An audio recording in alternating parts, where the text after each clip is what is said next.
आज का पाठ तिमोथी के नाम संत पौलुस का दूसरा पत्र, अध्याय 1, वाक्य संख्या 1 से 8 तक। यह पत्र प्रिय पुत्र तिमोथी के नाम पौलुस की ओर से है, जिसे ईश्वर ने इस बात का प्रचार करने के लिए ईसा मसीह का प्रेरित चुना है कि उसने हमें जीवन प्रदान करने की जो प्रतिज्ञा की थी वह ईसा में पूरी हो गई है। पिता परमेश्वर और हमारे प्रभु ईसा मसीह तुम्हें कृपा, दया और शांति प्रदान करे। मैं अपने पूर्वजों की तरह शुद्ध अंतःकरण से ईश्वर की सेवा करता हूँ और उसे धन्यवाद देता हुआ निरंतर दिन रात तुम्हें अपनी प्रार्थनाओं में याद करता हूँ। जब मुझे तुम्हारे आंसुओं का स्मरण आता है तो तुमसे फिर मिलने की तीव्र अभिलाषा होती है, जिससे मेरा आनंद परिपूर्ण हो जाए। तब मुझे तुम्हारा निष्कपट विश्वास सहज ही याद आता है। वह विश्वास पहले तुम्हारी नानी लोइस तथा तुम्हारी माता यूनिके में विद्यमान था और मुझे विश्वास है कि अब तुम में भी विद्यमान है। मैं तुमसे अनुरोध करता हूँ ईश्वरीय वरदान प्रज्वलित बनाए रखो जो मेरे हाथों के आरोपण से तुम में विद्यमान है। ईश्वर ने हमें भीरुता का नहीं बल्कि सामर्थ्य, प्रेम और आत्म संयम का मनोभाव प्रदान किया।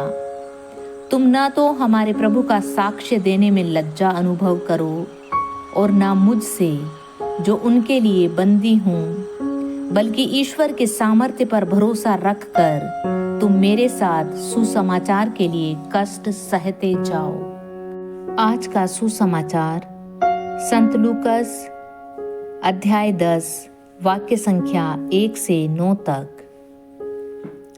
इसके बाद प्रभु ने अन्य 72 शिष्य नियुक्त किए और जिस जिस नगर और गांव में वे स्वयं जाने वाले थे वहां 2-2 करके उन्हें अपने आगे भेजा।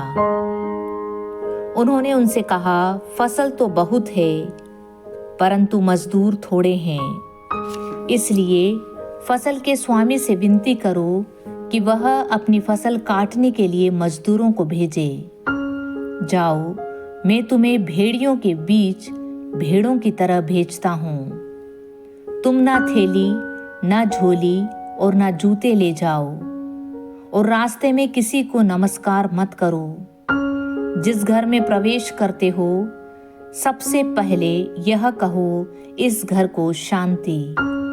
यदि वहाँ कोई शांति के योग्य होगा तो उस पर तुम्हारी शांति ठहरेगी, नहीं तो वह तुम्हारे पास लौट आएगी। उसी घर में ठहरे रहो और उनके पास जो हो वही खाओ पियो, क्योंकि मजदूर को मजदूरी का अधिकार है। घर पर घर बदलते न रहो। जिस नगर में प्रवेश करते हो और लोग तुम्हारा स्वागत करते हैं तो जो कुछ तुम्हें परोसा जाए वही खा लो। वहां के रोगियों को चंगा करो और उनसे कहो, ईश्वर का राज्य निकट आ गया है।